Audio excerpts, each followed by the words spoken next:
We are recording. Hello, Julie. How are you? I'm good. And I'm so honored to be on your podcast because I've been a big fan of yours. So, yay. Thank you for having me on. No, I thank you. I know you're so busy. And I just was talking to your husband earlier.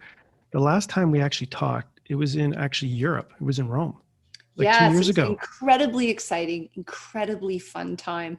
And Yeah. I actually remember that our mutual best friend organized a pasta making class. And of course, I'm celiac.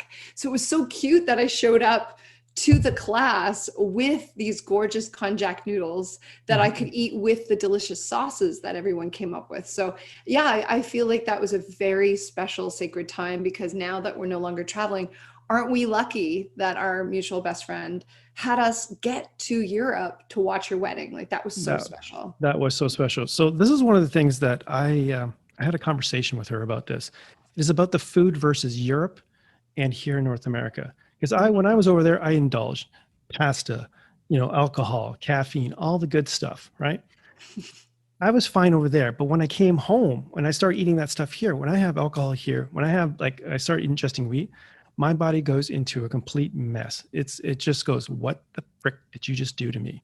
Yeah. Is there a difference between the food over in Europe and how it's Yes. manufactured? And Yes. is it, no, is Yes, it, is, there's multiple reasons why. So there's three distinct reasons why you would be able to enjoy yourself more in Europe than you would here. Number one, okay, they are not using the same hybridized, bizarre strain of wheat that a lot of people are allergic to.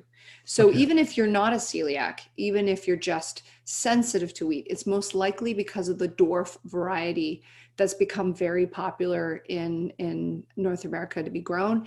And that form of wheat is super hard to digest. So you're just going to be left more bloated, tired, feeling gross on that.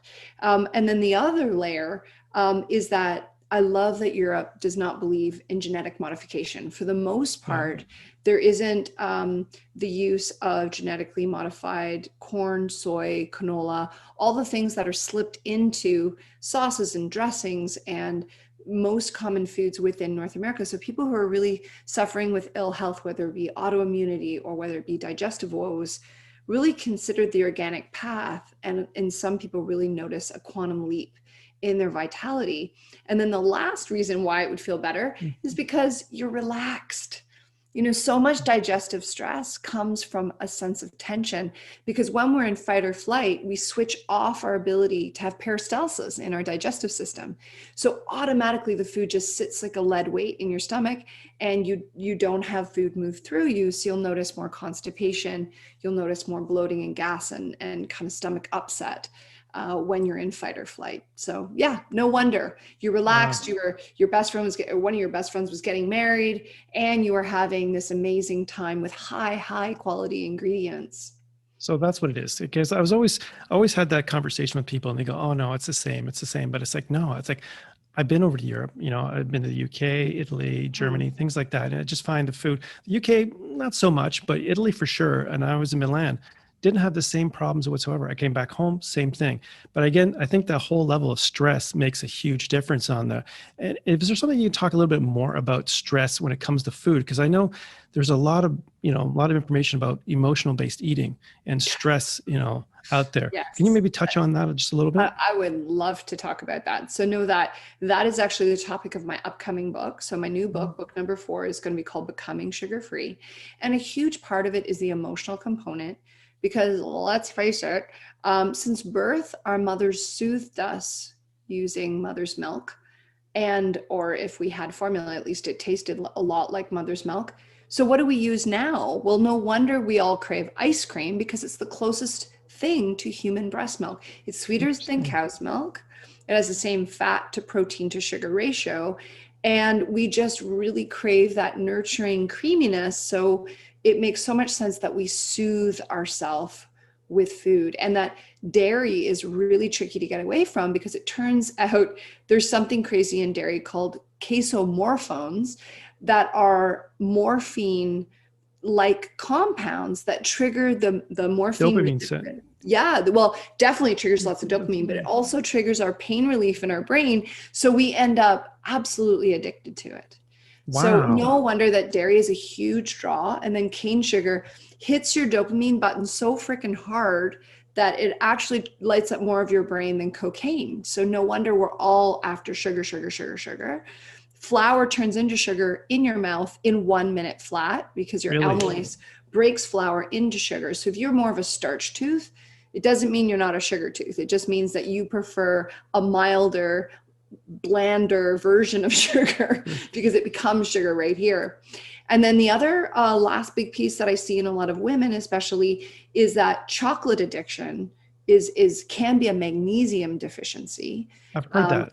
Yeah, because it's we get 80 milligrams of magnesium per ounce of chocolate, so a lot of women crave it. They did a study. They finally tried to map it, and women before their period have a sharp rise in chocolate cravings across the board. And it is really because we often are everyone is dealing with a magnesium deficiency. We're told from very young, like you hear the messaging like 10 to 15, have calcium, drink milk, but we're not told how low cow's milk is in magnesium. So if you have a lot of calcium without enough magnesium, you're in a major deficiency. You get headaches, you get muscle cramps, you get that twitchiness, that restless leg. You often get just terrible malaise and joint pain because magnesium's powerfully involved in the metabolism of virtually everything else. It has 400 roles in the body. So Wow. please enjoy more hemp hearts, more pumpkin seeds, more halibut, more dark leafy greens. Find other sources of magnesium so you don't have to lean on chocolate quite so hard. Now, would you recommend just supplementing if you can't find those really good sources of, whole foods that contain magnesium? Would you recommend supplementing? And is there If you particular have magnesium? Is there deficiency, particular? Is there particular yeah, if you have a magnesium? deficiency symptoms, then testing whether magnesium is a good fit for you certainly works well. The only thing I have to say about taking magnesium in a powdered form is it can be a laxative for like 70% of the planet. Now, a lot of people are constipated, so if you are, no problem. But if you are a person who has chronic diarrhea, you're going to have to really lean on those easily digestible, easily absorbable forms of magnesium versus just taking magnesium citrate. Yeah. Okay. So yeah, Yeah. because for the last couple of days, I've had a lot of podcasts and a lot of doctors on. They always keep talking about magnesium, and it's really nice that you reinforce that same thing that you're talking about, especially because you deal with food. That's your whole background. Is a registered holistic nutritionist. That's your thing, and understanding that. So I really appreciate that. So one of the things I wanted to ask you about is about all these trends in diets now that I see all these different things that I've been researching. We have keto, we have the carnivore diet, and then there's intermittent fasting. What is your take on all these different diets? I believe that there's 7.5 billion diets for 7.5 billion people, and that the idea of one rigid plan is a recipe for complete disaster. That 95% of diets fail, only 5% of people lose weight, 95% of people gain more weight than when they came in with, which ends up creating that terrible diet cycle where people's metabolism slows down more and more, and they end up incredibly sick.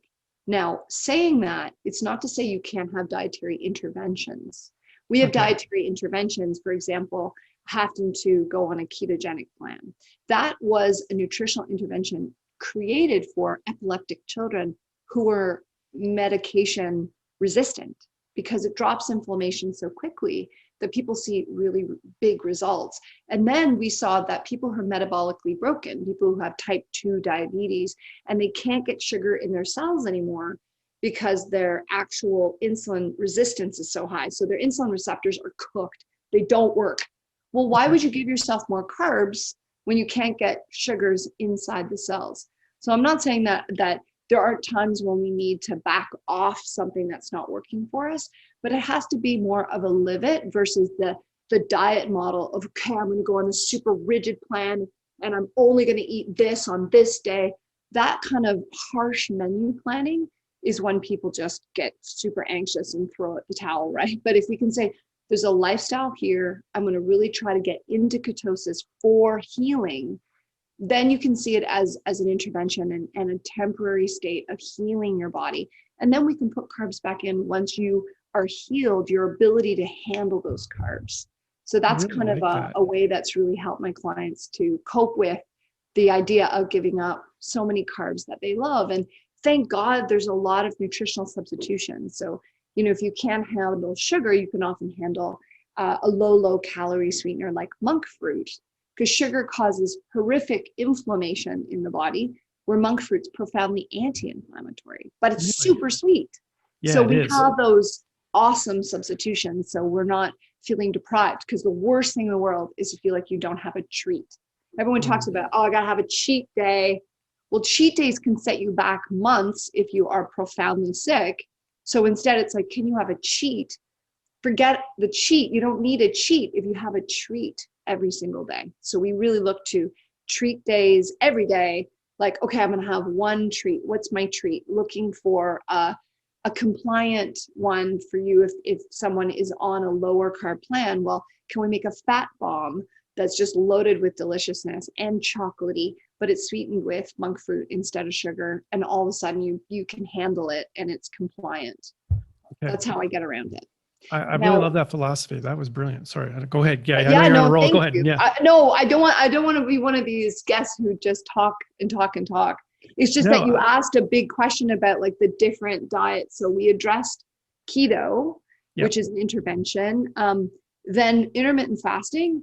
I think this is really cool that we're talking on this day, because I'm actually on 901 days of intermittent fasting. Wow. So it is a Congratulations. lifestyle choice. Like, I am absolutely obsessed with intermittent fasting because it has healed my gut. It has healed my metabolism. It has helped me slim down to the weight I was in high school, which I didn't think was ever going to be Well, you possible. were slim. You know, I've always you were slim. I don't really, You've lost how much weight? Well, know that I went through the classic menopausal weight gain, like most ladies. Like a lot of ladies, you know, if you really focus on fitness and nutrition, you kind of have a get out of jail free card till about 40, and then things start to kind of get rocky. But if you don't really nail it when you go menopausal, that's when you pull the ripcord and you often end up much larger. So in this last few years, I've had to truly focus all my energy on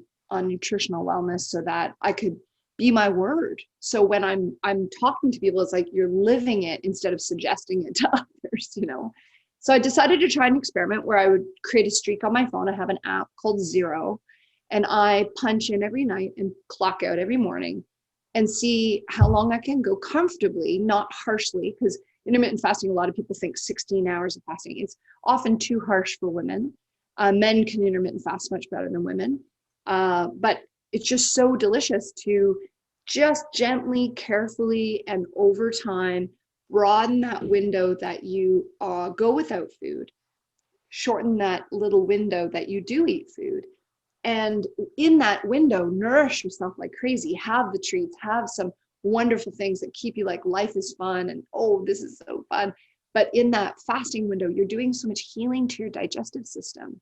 And you're priming your cells to be insulin sensitive so that when it comes across a carbohydrate, it goes in and becomes fuel instead of staying outside the cell and causing a lot of inflammation. Because sugars that stay outside the cell create terrible damage. It's actually funny that the acronym for the damage sugar causes is literally AGE. It's advanced glycation end products, because it causes damage to the cells of your body, and then you end up inflamed from head to toe. That's crazy. That's amazing. So what are some of the benefits you've seen so far? I mean, you know, you already talked about, you know, healing your gut and stuff like that, but is there any other benefits that you've seen through your, you know, your so-called research on yourself there through the intermittent fasting? The biohacking of fasting. It really improves skin tone. So inflammation just down on the skin. And a lot of ladies might deal with rosacea, or might be dealing with the eczema or psoriasis or any of these inflammatory skin conditions. They really go down with intermittent fasting, because the break from food allows cellular repair at a much higher rate, which is great. I also just noticed that with that insulin receptors primed, when I do eat a carb, I burn it off instead of storing it as body fat, which allows me to gently and slowly return back to my high school weight and get off those stubborn 15 pounds that were bothering me. I'd say not 15, I'd say like, 12 pounds, but that was enough for me to kind of never feel comfortable in my clothing, So I was so happy when I could kind of fix my metabolism, in my Wow. humble opinion. That's great. Now, did you basically start with like an 8 hour and then go progressively go longer, like 16, or you just basically went, okay, I'm going to do 16, that's it? Or No, did you no, slowly start? 16 is way too long, especially for hypothyroid women. Like I have naturally, my genetics are lower thyroid. It's really important for women to start at, know that 8 hours, 90% of the planet can do already, because that's basically when you're sleeping. So you just broaden that out to 10 hours. And the good news is that women who fast 10 hours a day religiously have been shown to have much lower incidences of breast cancer, and also notice that when they do have breast cancer treatment, that the treatment works better because they are dealing with their metabolic issues. So yeah, start with 10 hours. So that would be, the ability to, I'm trying to think of in daytime, you would be like finishing food at 8 o'clock, and then you can eat again at 6 o'clock in the morning. Like that's super easy, super easy. Really easy. So going to 12 hours is pretty darn easy. So that would be stop at 8 o'clock at night and start again at 8 o'clock in the morning. And that is like so easy. Like my husband does that really well, because it turns out he's hypoglycemic, but he can handle that. And then when you get up into 13, 14 hours, when you may feel it, you might be like, I'm really looking forward to my first meal here. But it's between 14 and 16 hours is when you've run out of fuel and you start to burn your own body fat.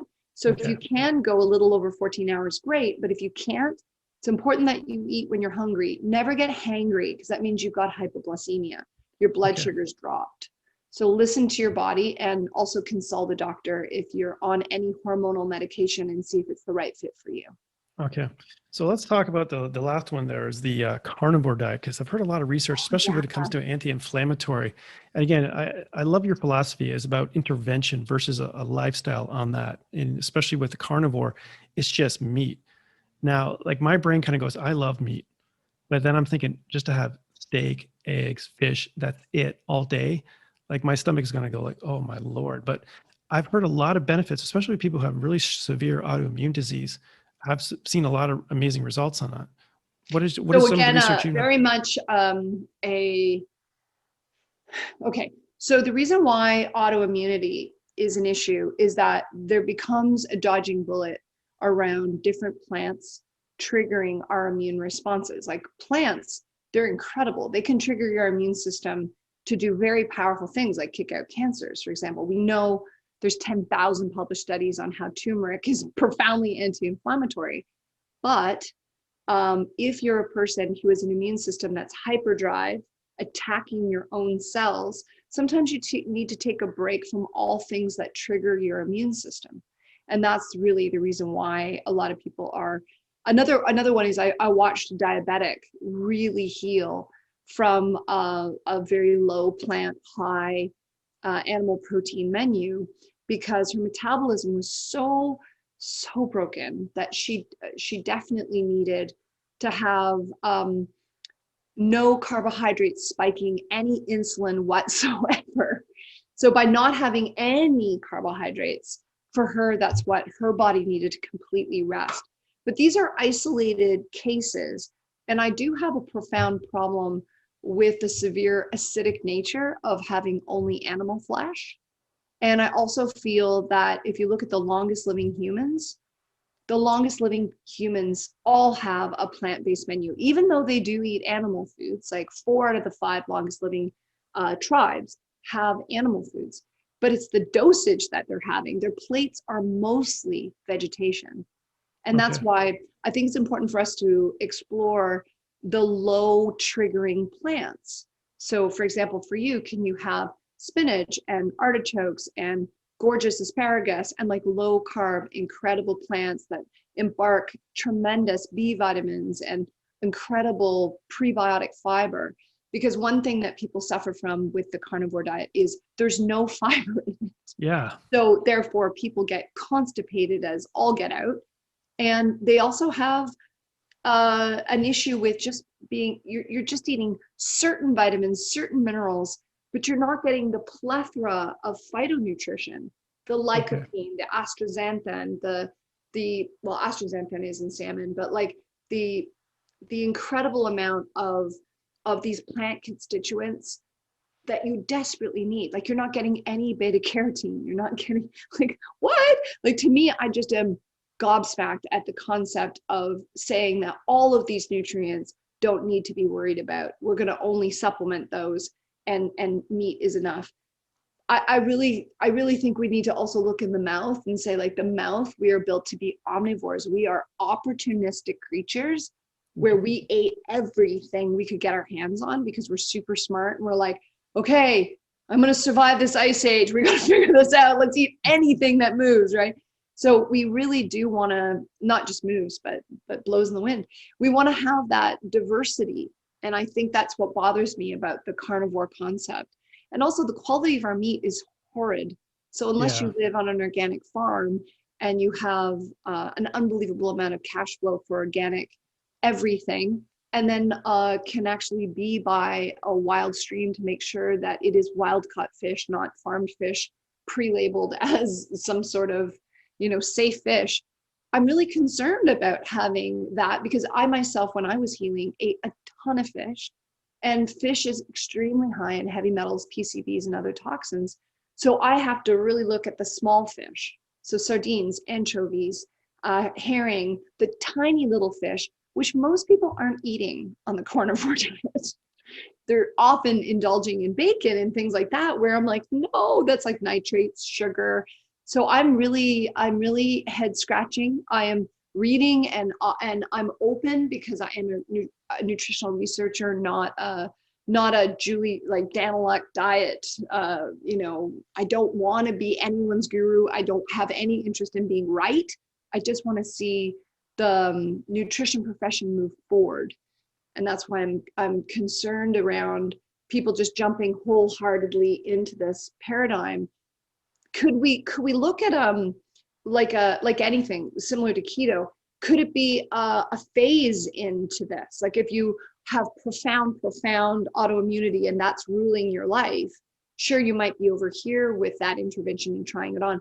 But if you're just wanting to really change your makeup, could going paleo be enough? Because you get all of those nutrients that you need and have long-term vitality. Because, when I look at when I look at one of the living examples is Jean Clement, 122 and a half years old. That's who I want to listen to about nutrition. What did she eat? Oh, she ate a jar of olives every single day of her life. Really? That's the kind of stuff that I'm like, yes, olives make sense.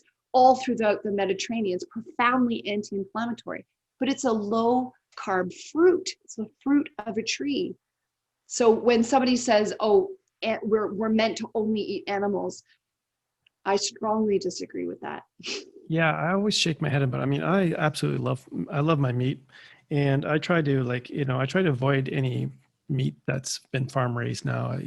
I'm an outdoorsman too, so I try to harvest my own. Haven't been too successful, but I love the fact that it's an intervention, but it's not all the way. Like, you're not thinking about the same thing. It's like, okay, this is a very focused idea, and this is the only way to do it. I love your thinking and your mentality of how it really is important to really discover, these different areas, and how certain foods and moving forward is really important. I think that's absolutely brilliant. Now, let's talk about all these different books that you have out there, because I know you have a couple of books, and you just touched on your newest book. How many books do you have right now going out? So I have 3.5, because I have 3 books and an ebook. Okay. And then I'm writing I've finished writing, and it's now in final edits for my 4th official published book. Okay, fantastic. Yeah. So when are we expected to see that one coming up? September. September next year? Yeah, it takes a long time to put these books out, for sure. Yeah, I believe it's a lot of work, a lot of work. Yeah. And I know it deals with sugar, right? So this is one of the things I wanted to talk to you about too as well. You talked briefly about monk fruit. Mm-hmm. Are there other certain sugar substitutes that are better? Like, there's erythritol and all that other stuff? Sure. So erythritol is the kindest and easiest tolerated of the sugar alcohols. So when we look at the sugar alcohols, most of them are really serious laxatives. So maltitol, sorbitol, all those sugar-free candies that we would feed grandma, who, if someone's diabetic, they often get put in these sugar alcohols. it turns out they really are trading Peter to pay Paul. They're just not that great. Erythritol is kinder. So in my new book, you'll see a couple recipes for special occasions, like sweetening a buttercream frosting is nearly impossible without a granular sweetener. So I did use it there, but I don't recommend having any sugar alcohol because it is an alcohol. We have to remember, it impacts your flora, it impacts your liver. So we do want to just use it as a very special time. And I focus most of my attention on using delicious flavored stevias because once they're flavored, they're actually really decent. There's vanilla flavored stevia, there's chocolate flavored stevia. So those are really palatable. And then I love using a monk fruit liquid that's 100% extract so that it's truly natural and anti-inflammatory. Okay. So how would that differ as far as the overall effect on the body versus something like a natural, like honey or maple syrup or things like that? Sure. So I rate I rate all the sweeteners in the book, and maple syrup is 95% sucrose. So it's important for you to know that's very close to table sugar nutritionally. Okay. So that's kind of, let's keep it off the table unless it's like, one special occasion. Required. Yeah, exactly. Honey has some very strong medicinal effects. So I just want to defend maple syrup because we're both Canadian. Yes. At least with maple syrup, there's a number of added nutritional benefits, like it's high in this really cool this nutrient called cobiquinol, which is from Quebec. So it's kind of cool that it has some lovely things in it, but it's so high in sugar that if you have any metabolic problems, if you're overweight whatsoever, it really should be held in reserve until you're doing much better. So until you're at your target weight and you're ready to reintroduce that kind of playfulness into your life. With raw honey, it is mostly, it's sugars that have been completely pre-digested by a bee. So it's really good for people with profound digestive problems because the bees did all the work. They went out and collected all the nectars and digested it and then produced honey from it. So it's actually very easy and very good for chronic infections. So it's great for people with overgrowth of yeast, actually. It's one of the only sweeteners that kills yeast. Really? Really, yeah, it's shocking because most people on a candida diet will not have honey. But most honey, remember, is junk honey from China that's spiked with corn syrup and is horrific for us. So we have to distinguish. We're talking like raw honey from the hive. Go visit your beekeeper, not the pasteurized. Once it's pasteurized, it kills the antibiotic qualities of the honey. Yeah, so all those enzymes in there. Raw.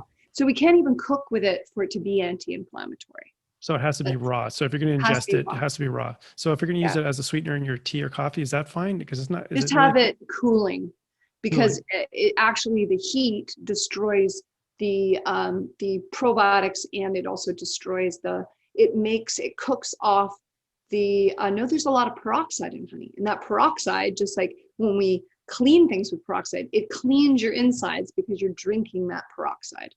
So it's really cool. So raw honey is it got a special place in my heart for healing gut problems, especially people with Crohn's, colitis, IBS.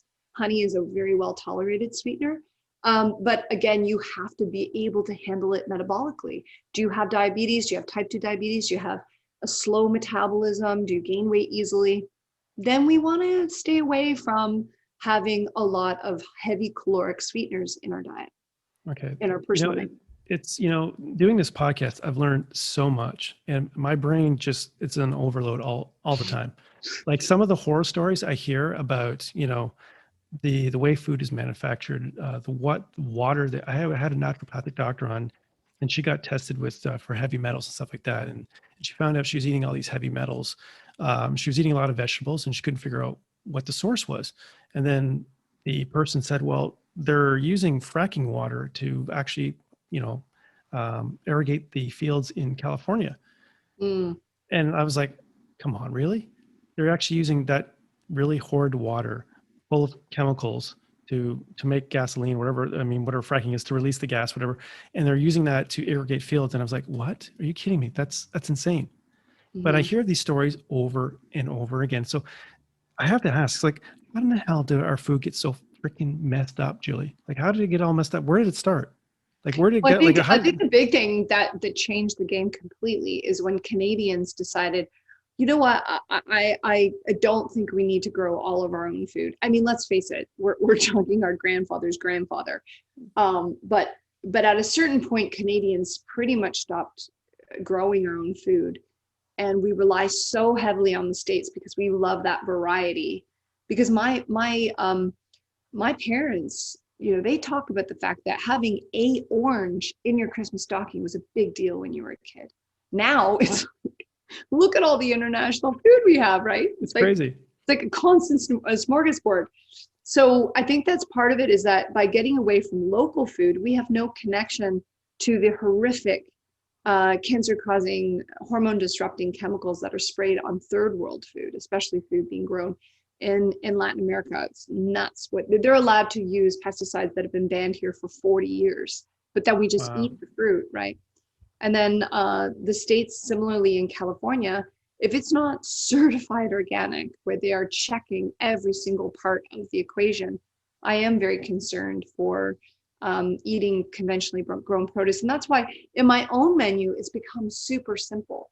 Like my husband grows kale. There's our kale garden is over there. You can't see it, but we had 40 kale plants this year so that we could get rid of clamshell produce for at least 4 months a year. So if anyone has even the ability to grow herbs in their windowsill, anything that you have control over is epic.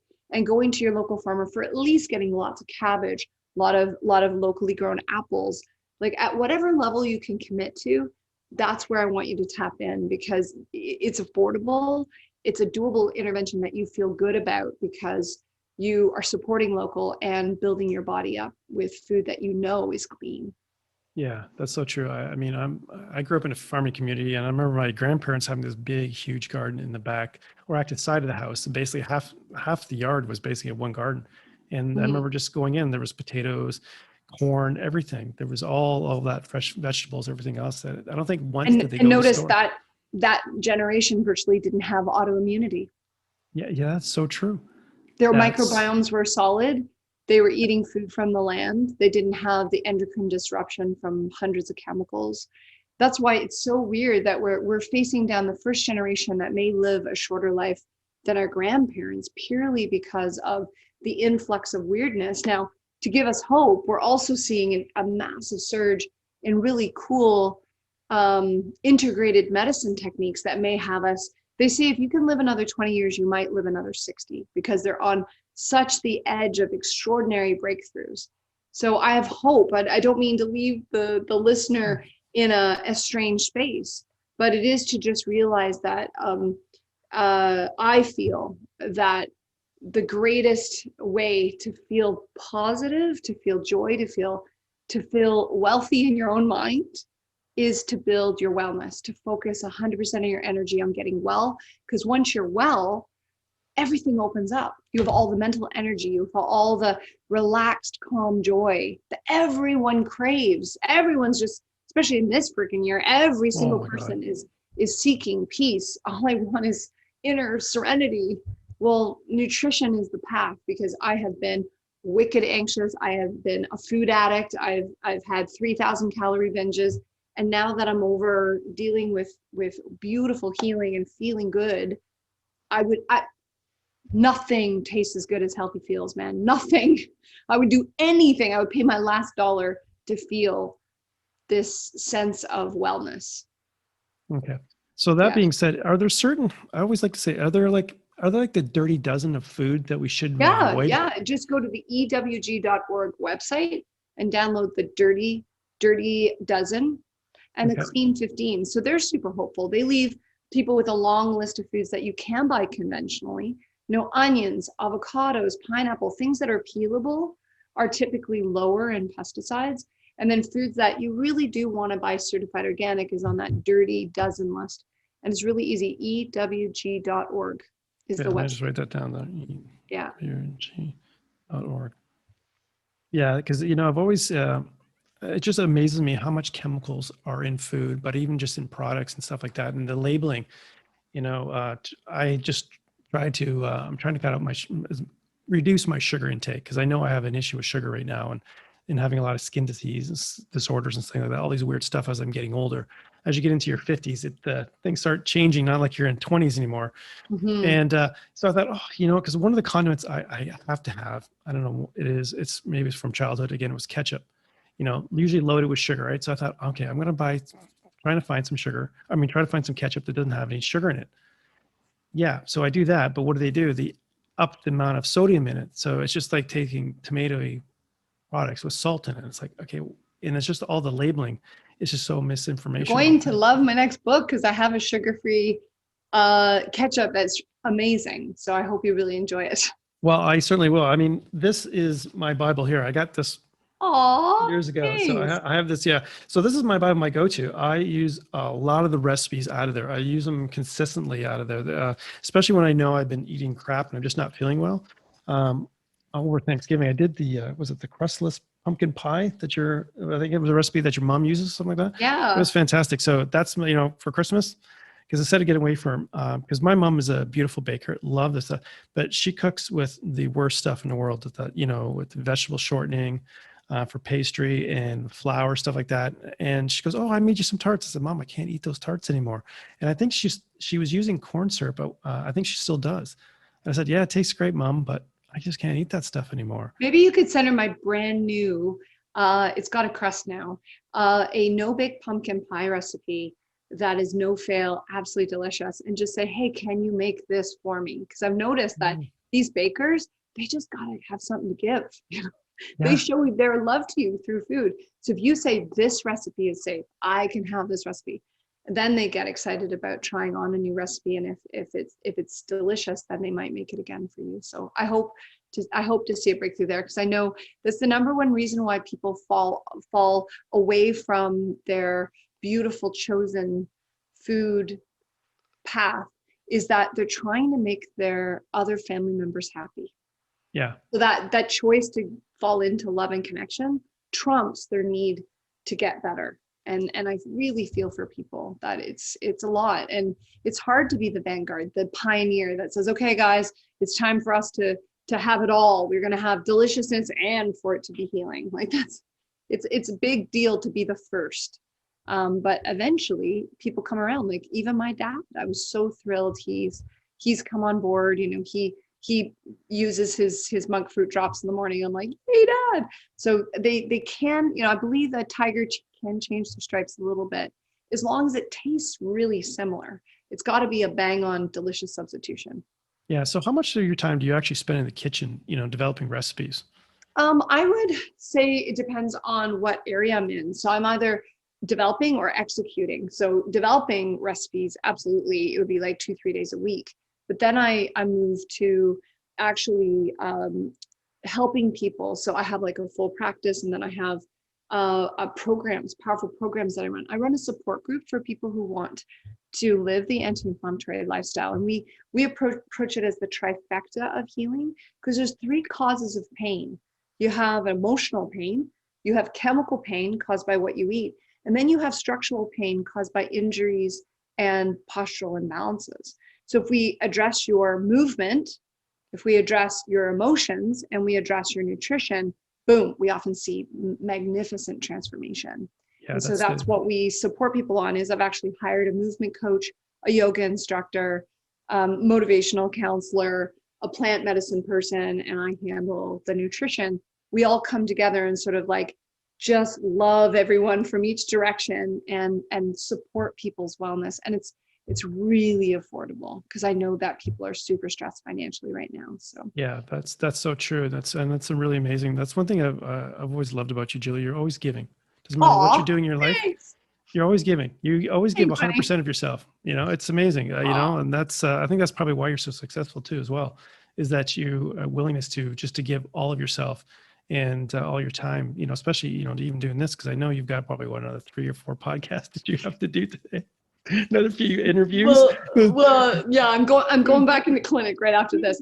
But I mean, of course, I'm going to talk to you. Of course, I appreciate I'm going that. to carve out time. It's going to be for people who care as much as you do. I appreciate that. We're of the same ilk. When you have a friend who we're disconnected to, we might as well say her name and give her a shout out. Yeah. Tanya is just an extraordinary light and love in the world. She's one of the most generous people I know. So, of Yeah. course, being connected to her, I would love to know you because, hey, if it's her people, they're good people. Yeah. Those Like are- that's one thing. That's one thing. She always, I don't know how she does it, but for the life of me, I can never figure out why she has this ability to attract the most amazing people in her life. Like all her friends, like all the things. It's just like she's just this glowing bit of energy. So if you actually have time, Tanya, because I know she's crazy busy all the time, so we'll out her out. we'll say you got to go listen to your love. That's right. We give you a little bit of shout out there, Miss Tanya. Yeah, totally. Yeah, I mean She that's she it's so neat to see how multidimensional she is, and the fact that she is an incredible food stylist, but now is opening up to being a mortgage broker. Like what? Like just really surprised me to see her new life take off, and I just feel so confident that she'll be wildly successful because she is at whatever she takes on. oh my God, that's just her. Like I mean, when she has her focused on something, you can't stop her. It's almost it's sometimes it's benefits, but it's a detriment. As a friend, sometimes like you kind of get lost in the dust. When she gets her mindset, she just goes, and it's just like it's kind of hilarious. And I've known her for so long now, like you just expect it. Like I'll probably talk to her like next month. It's like Right. Yeah, understandable. yeah, it's just the way that things are. She's Oh my great. gosh. Okay, so I know for all of the listeners out there, it's a long segue into yes, we love deeply. Yes. And I think that's really important. That's one of the things I wanted to talk about in the podcast in general is about love and connectiveness and emotionality and how it affects, ourselves and our bodies too, as well. And it's about the food. And I briefly speak about this too, is about the vibration of love when it comes to eating. And I think that's really important. I think it gets missed. And I always call it like the grandmother syndrome. You can think of all your best meals that you've had in your life usually come from either a grandmother or an aunt or a caretaker of some sort. And it's not like she was the greatest chef in the world.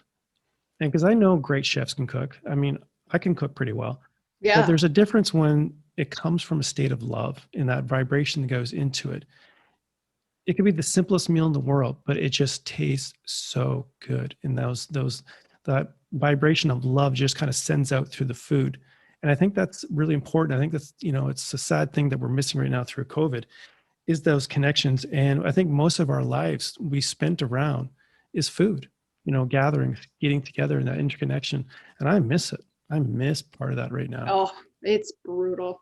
Yeah. It's definitely the weirdest part of this time is I think that's why takeout has become so important is because people just miss someone cooking for them.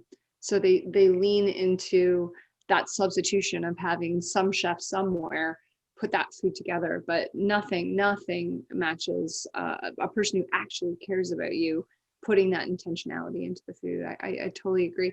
And what's interesting is to bring it back to the emotional food connection is the fact that I think that's why so many people use food as comfort because they remember, like I remember when I was trying to break up with my biggest addictions, one of them was actually my grandma's Cinnabons. So I would go out for a Cinnabon trying to remember my grandmother's cinnamon bun because that's how she loved me.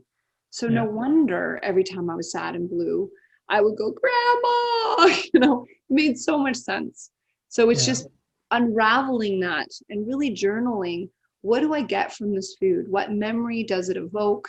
What feeling does it leave me with? Because all you're trying to do with emotional eating is change your state. You're just trying to get out of the depression or the loneliness or the anger or whatever you're dealing with. You're trying to park that feeling and you're using that love and connection memory from the past to soothe over that emotion. So I think once we unravel and go, then I went, okay, I better invent a cinnamon dessert that reminds me of grandma without derailing my health because I'm a celiac. I cannot have that glutinous grain without, we're not talking about being set back for a day. We're talking about being set back for a week where you're rolling around going, gosh, when is my gut ever going to get back to normal? So, and a lot of people don't realize that they have a serious problem with gluten. A lot of people push it off, not realizing like if you're bloated, gas, constipated, struggling with your health, have skin disorder, have joint pain, you really do need to look at whether gluten and the other parts of wheat, for that matter, is causing a constant immune trigger. Yeah, that's what I'm finding right now. And I've had so many issues lately. And it's just interesting. I talked to my brother, and he basically gave up gluten and dairy, and he basically lost, I think he lost 20 pounds just from, he just realized it because he was going on holidays all the time, eating all this crazy stuff. And, it's great. And I know myself that if I started having, it's so simple. Like you go to the Tim Hortons and you go to grab a coffee. And what do? Grab a cookie or a donut, right? You don't even think about, you don't even think it's gluten. You just think, oh, it's sweet and stuff like that. It's just the combination of two. And then all of a sudden you're right off. Like your body just goes off into this crazy tangent. And I noticed myself, and I've just been trying to get off coffee. I've been in 5 days without coffee right now. And to be honest with you, I feel like shit. It is really bad, but I've been doing a lot of research on coffee too. But the thing is, I know I sleep better. I don't have the anxiety too as well. And coffee is a really hot plant energetically. So if you have a skin disorder, they'll immediately say you may want to knock off the coffee, right? Yeah. Yeah, because it's a real liver stimulant. That's why it's hard on your skin. That's the connection. That's the connection. Wow, you just cleared that up. No pun intended. Yeah, I mean, coffee is a real jolt and a great mental. It charges your batteries for sure. But I will say, there's kinder caffeine. Like, will you do okay with yerba mate? Would you be okay with white tea? If you need that lift. But one thing everyone needs to remember with caffeine is it only works if you take breaks. If you have caffeine every day, it becomes like every addictive substance where it stops working for energy, stops working for mental performance. They did a great study recently where athletes were put in two groups, the non-caffeine consumers and the ones who drink caffeine regularly. And then they ran a test where the caffeine consuming group had 0 performance enhancement, and the group that did not consume caffeine regularly had caffeine on race day, and it was literally rocket fuel. So if you want to only have caffeine for really special occasions, that's why I only use it on performance days. Like yesterday, I filmed the Marilyn Denis Show. Yes, I'll have some caffeine because my brain lights up like a Christmas tree, and all of a sudden my mouth works better. Like the brain to mouth connection, like woo! But if you did that every day, it just loses all of its power. So anyone who's out there kind of going, I want to have the soif de vivre that coffee used to give me, just take a break from it. Yeah, I've noticed that because I was just trying to figure out how many days can go off and see what happens. And then the day I tried just to have 1 cup of coffee, oh my God. Like literally, I thought I was back in my clubbing days, just wired. And it was wired for a long time. And I was like, oh my God, this is crazy. I can't believe that. But it's so true. And, but I do feel better. I know I sleep better. I know my digestion's still trying to figure it out because, coffee, from what I understand, is a bowel stimulant. So like, so you have that first cup of coffee and it's like, hey, it helps me go number 2. But now it's like my body's going, hey. There's 10 things that help that. Don't worry. Yeah. Magnesium being a big one. Yeah, I've started supplementing some more fiber into my diet, so I'm helping with that. So that's really worked out too. So awesome. But Miss Julie, we're almost out of time here. Yeah, I know. Believe it's going been such a lovely conversation. Thank you. This is actually the longest conversation I've had with you. Well, yeah, no doubt. We're often in large groups at parties where it's like, woo! So this is wonderful. And I will just say thank you because I like this style of podcast.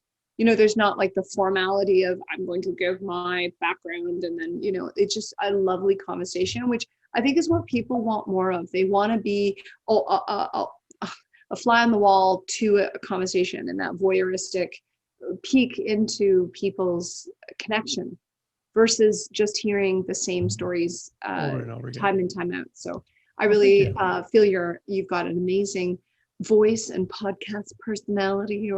You were set for greatness. Oh my dear, made me blush there. Doesn't happen too often, but you made me blush. Awesome. So if there's one thing you can leave my viewers and my listeners with a little bit of tidbit or information or inspiration, or even a little bit of motivation, can you just give you a little bit of nugget of boldness that they can leave them with? I think instead of taking things out right away, I would just put the good in. And if there's one habit that works really well for people, is actually just starting to count the number of veggies you eat in a day. So I love to make mental note. And when I get up to 5 cups of veggies, that's when you often see remarkable things. That's 10 servings of veggies. And don't be intimidated. That's actually, not that you would, but like a salad can be up to 3 or 4 servings of veggies, right? Like it's really easy to get that, especially with like spinach. It cooks down so much that going from the raw, it's really, really easy to get enough nutrition. So just sneak it in wherever you can. If you're somebody who's not like a big plant eater, sneaking it into smoothies, sneaking it into tomato sauces. That's how I often really bring up someone's vitality before we bring up the conversation of substitution. So often like put extra good things in, make you feel well, and then you tackle substitutions instead of breaking up with things, putting yourself on a rigid diet, getting stressed out about, oh, I miss everything. You want to have that substitution on hand so that it's just a nice baton pass off. It's just, oh, I like this new cracker that's made from almond flour instead of eating a glutinous regular cracker. Just that nice little swap out. Setting yourself up powerfully for success so that you don't fall off the diet wagon yet again. Like no more wagon. Let's get rid of the wagon. I like that idea. And just I have love a that. live it. Yeah, a live it versus a diet. Just a moving towards vitality mindset is really what has you go for gold. All right. Well, that being said there, Julie, where can they find you? So if everybody's listening and they're watching this, where can they find Miss Julie? Get all her information, her books, her programs? The easiest place to find me is just to go to hotdetox.com because that goes directly to me. And also all of my social media is pretty much the same, which is at Julie Daniluk.